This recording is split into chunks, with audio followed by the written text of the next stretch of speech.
నేను ఈ సందర్భంగా చెప్తాను. రైట్ సార్, ఇదే విషయంపై ఒకసారి మీ మూర్తి గారి దగ్గరికి వెళ్దాం. మూర్తి గారు, ప్రస్తుతం మనం కోటేశ్వరరావు గారు చెప్పినట్టుగా ఈరోజు చైనా ఎంతో వెనకబడి ఉండే, అయితే ఒకసారి చూడండి చైనాకు సంబంధించిన ఒకసారి మనం ఒక ఉదాహరణకు తీసుకుంటే మాత్రం ఎంతో అంటే ఫస్ట్ ఆఫ్ ఆల్ ఎకనామికల్లీ చాలా పెద్ద ఎత్తున వారికి ఎంత ఇబ్బందులు ఉన్నా కూడా వాళ్ళు సర్దమునిగి ఈరోజు ప్రపంచవ్యాప్తంగానే ఒక బ్రహ్మాండమైన ఎక్స్పోర్టర్గా వచ్చేసారు.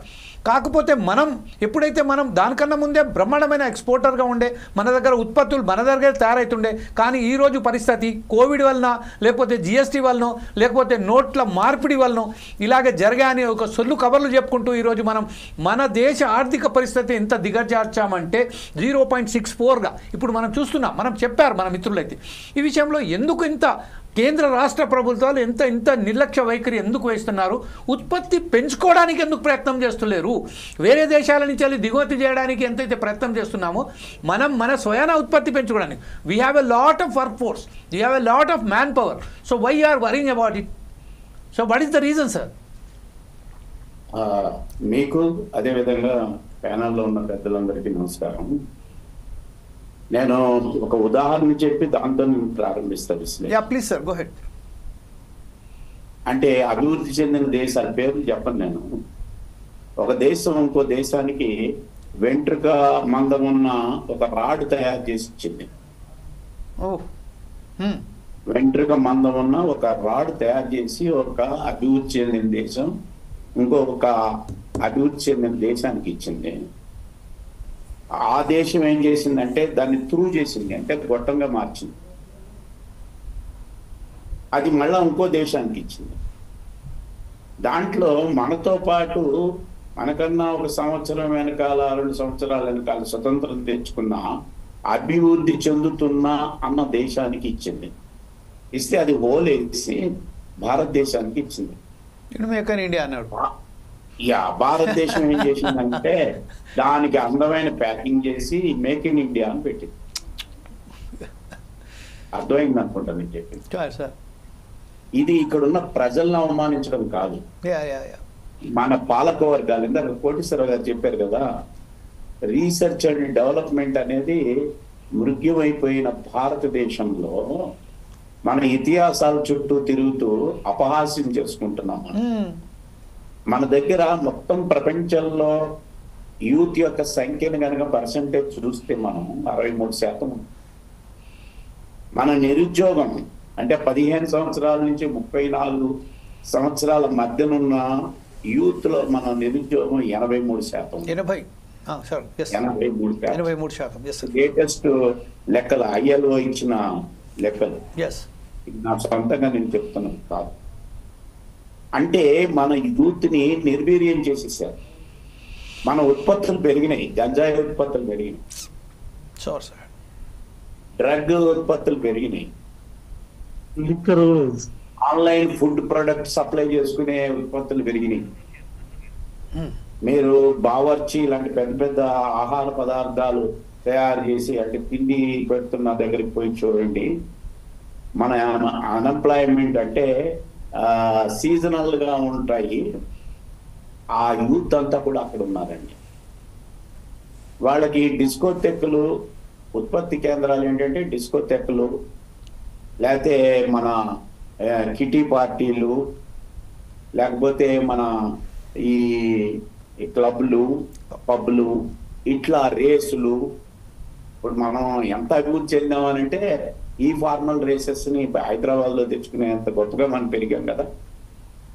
అట్లాగే అందాల పోటీలని పెట్టగలిగే స్థితికి మనం పెరిగాం. కానీ ఆఖరికి పిన్ సూదిని కూడా మనం ఇంపోర్ట్ చేసుకుంటున్నాం. ఇది మనం గుర్తించాలా. సూదులు కూడా చైనా నుంచి వస్తున్నాయి. పెన్నులు, రోజు రాసుకునే పెన్నులు చైనా నుంచి వస్తున్నాయి. చైనా అని బోర్డు అంటే ఇదివరకు చైనా బజార్ అని బోర్డు ఉంటే కొంతమంది బయలుదేరి చైనా బోర్డులన్నీ మార్పించి ఇండియా బజార్ అని పెట్టారు. మీరు వెళ్ళి చూడండి Hyderabad China Bazaar. India Bazaar India, లోపలలోనూ చైనా. వాళ్ళు ఎలక్ట్రానిక్స్ లో కొట్టిపడేస్తున్నారు, ఎలక్ట్రికల్ లో కొట్టిపడేస్తున్నారు, మోటార్ ఇండస్ట్రీలో కొట్టిపడేస్తున్నారు. ఇప్పుడు ఎలక్ట్రానిక్ మోటార్లో కూడా మీరు రోజు కనుక యూట్యూబ్ లో చూస్తే advertisements wonderful old senior citizen కావాల్సిన ఇవన్నీ కూడా ఉత్పత్తి చేస్తా ఉన్నారు. మరి ఇంత సంపద సహజ వనరులు ఉన్నాయి. అయితే మీరు అడగచ్చు, ఇంత నిరుద్యోగం ఉన్నా మనలో ఎందుకు ఆకలి చావులు లేవు అని అంటే అన్నదానాలు పెరిగినాయండి. తిరుపతిలో కూర్చుంటే ఏ పని లేనోడు తిరుపతిలో శ్రీశైలంలో కూర్చుంటే బతికేయచ్చు. ఈ అన్నదానం పెట్టండి మీరు, హైదరాబాద్ లో వచ్చేస్తారు అందరూ.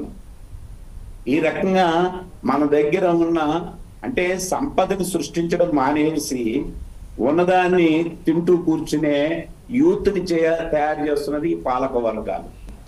స్కిల్ ఎక్కడుందండి? స్కిల్ ఎక్కడుంది? ఇంజనీరింగ్ మొన్న అప్పుడు చూస్తే మనకి ఇంజనీరింగ్ పిచ్చెక్కించేశారు.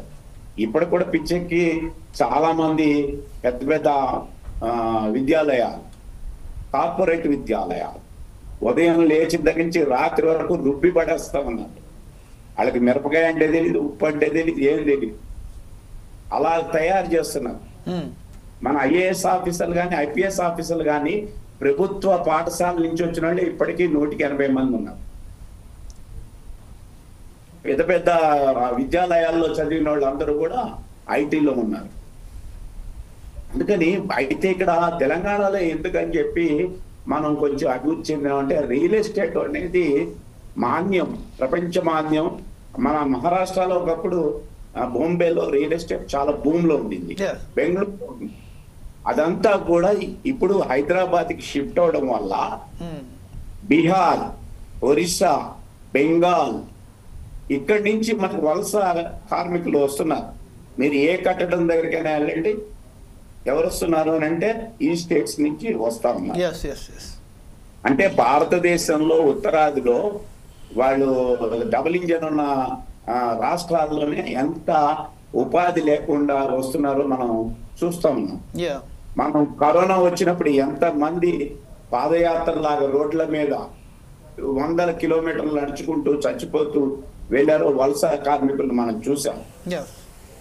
అందుకని భారతదేశంలో మనం 85 వరకు మనం పెద్ద పెద్ద భారీ పరిశ్రమలు చూసినాం. ఎగ్జాక్ట్లీ. ఐడిపిఎల్ రీసెర్చ్ ఉండింది, ఫార్మా కంపెనీలు ఐడిపిఎల్ ని నాశనం చేసి ప్రైవేట్ ఫార్మా కంపెనీలు వచ్చినాయి. ఇంకొక విచిత్రమైన విషయం ఏంటంటే మూర్తి గారు, ఇప్పుడు తెలంగాణ ప్రాంతంలో సైతం ఇప్పుడు మనం చూసినట్టయితే హెల్త్ ప్రాస్పెక్ట్ లో ఈ రోజు దర్దాపుగా 2000కు పైగా కంపెనీలు, ఫార్మా కంపెనీలు, అలాగే దానికి అనుబంధ సంస్థలు కూడా ఇక్కడ ఏర్పాటు చేయబోతున్నారు తెలంగాణలో. అందుకని ఫార్మా, రియల్ ఎస్టేట్, లేకపోతే ఈ సర్వీస్ సెక్టార్లు ఉన్నాయి కదా, ఇందాక నేను ఫుడ్, మన ఇంటికి కావాల్సిన కూరగాయలు ఇవన్నీ చేసేయి. సెక్యూరిటీ, ఇప్పుడు రియల్ ఎస్టేట్ అపార్ట్మెంట్స్ పెరుగుతున్నాయి కాబట్టి సెక్యూరిటీ వింగ్, ఇట్లాంటి ఎంప్లాయ్మెంట్స్ సృష్టి అవుతుంది. కానీ మ్యానుఫ్యాక్చరింగ్ లేదు, మ్యానుఫ్యాక్చరింగ్ అనేది లేదు. అందుకని ఐడిపిఎల్ లో పనిచేసి వచ్చిన పెద్దలే ఐడిపిఎల్ నాశనం చేశారు. ఈసీఎల్ లో పనిచేసి వచ్చిన వాళ్ళు, ఈ టీవీలు ఉండేవి మనకి బ్రహ్మాండంగా ఈసీఎల్, ఆ చర్లపల్లి చుట్టూరా యాన్సిలరీ అంతా కూడా అయ్యే. అంటే తిమింగలాలు చేపలు తింటాయంటే భారతదేశంలో సరళీకృత విధానాలను ప్రవేశపెట్టిన తర్వాత చిన్న చేపలు అంటే మన ఎంఎన్సీలు ఈ చిన్న చిన్న ఇవన్నీ కలిపి పెద్ద పెద్ద ఇండస్ట్రీస్ అన్నింటినీ కూడా నాశనం చేసినాయి.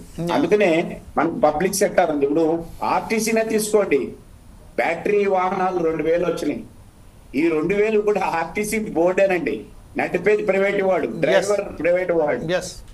నష్టం వస్తే డబ్బులు ఇవ్వాల్సింది ఆర్టీసీ. అంటే బోట్లు మిగిలిపోతున్నాయి, లోపల ఇదంతా కూడా కరిమింగిన వెలగ పండులాగా తయారవుతున్నాయి.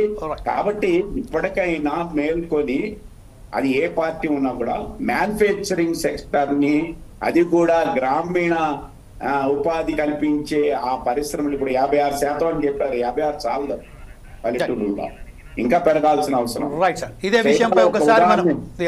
ఒకటే విషయం, ఒక విషయం చెప్పి నేను ముగించేస్తాను. చైనాలో ఫలానా జనరేషన్ సంబంధించిన ఈ ఫోన్ 10,000 కావాలని ఉదయం చెప్తే మధ్యాహ్నానికి ప్యాకింగ్ అవుతుందండి. అమెజాన్ లో నాకు ఈ వాచ్ కావాలి అని అంటే 48 గంటలు పడుతుంది తెచ్చుకోవడానికి.